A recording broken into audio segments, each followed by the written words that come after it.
Hi, akkam jirtu nagaa keessanii baga gara chaanaalii hawwii nagaan dhuftan.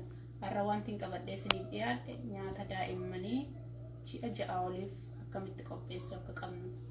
Sana qopheessuudhaaf wanti nu barbaachisu appilii ruuzii waliin, kaarotii ruuzii waliin. Kun bakka garaagaraatti maqaa garaagaraa waan qabuuf bakka garaagaraatti bakkoota tokko tokkotti mixaaxisa jedhamee waamama, bakka tokko tokkotti albaanbee jedhamee waamama, bakka tokko tokkotti immoo dammaan makaa jedhamee waamama. Kanaaf kunis maal wajjin qopheeffama? Ruuzii waliin. Nyaata kana sadan akkamitti akka qopheessinu waliin haa ilaallu. Amma haala kanaan kaarotiis, albaanbees, appiliis akka kanatti murree qopheeffanneerra. Kanaan booda gara bisheessuutti deemna. Bisheessuudhaaf maaltu nu barbaachisa? Amma appilii keenya akkasittiin qopheessina. Distiitti naqanna. Maal daballaa? Ruuzii maankaa lamatti daballaa.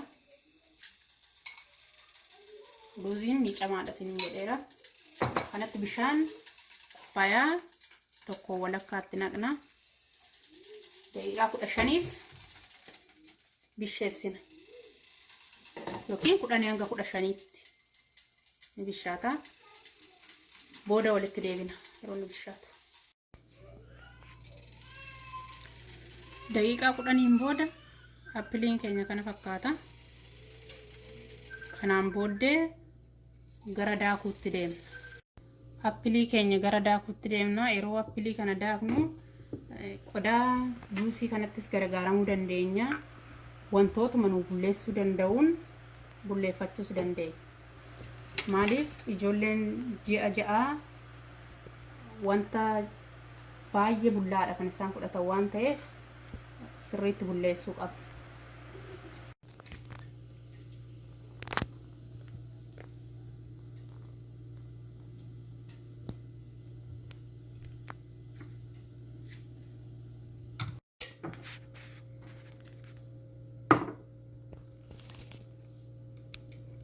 Kana fakkaata. Yoo kan furdatu ta'e xiqqoo qallisnee kennuufi dandeenya. Appiliin keenya kana fakkaata jechuudha.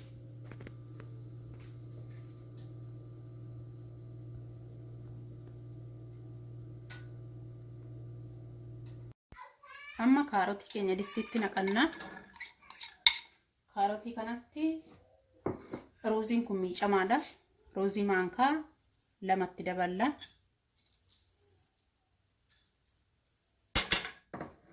Kana walitti bisheessina. Bishaan kuppayaa tokko walakkaatti naqanna.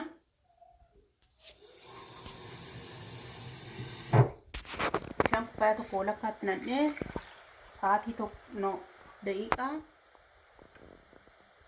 10 hanga 15tti bisheessina.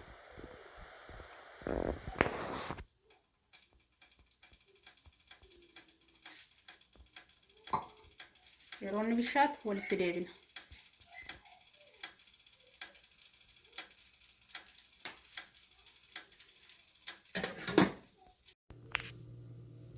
Kaarotiin keenyas akka kanatti nuuf bishaateera.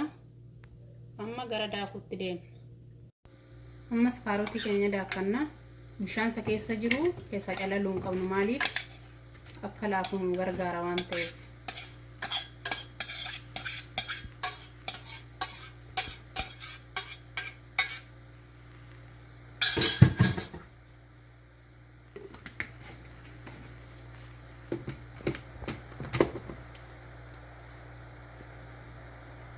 Kanatti aansuudhaan mixaaxisa keenya bisheeffannaa. Mixaaxisa keenyatti maal daballaa? Ruuzii maankaa 2.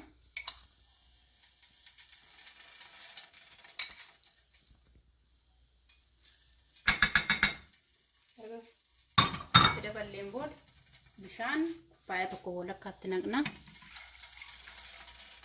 Kanas sa'aatiin wal fakkaataa bisheessina. Daqiiqaa 10 hanga 15 yeroo inni bishaatu walitti deebina. Albaanbeen keenya yookiin mixaaxisi keenya daqiiqaa 10 booda akka kanatti bishaateera. Ndaakna bishaan isaa keessa qalaluun hin barbaachisu. Maaliif akka laafu nu taasisa waan ta'eef.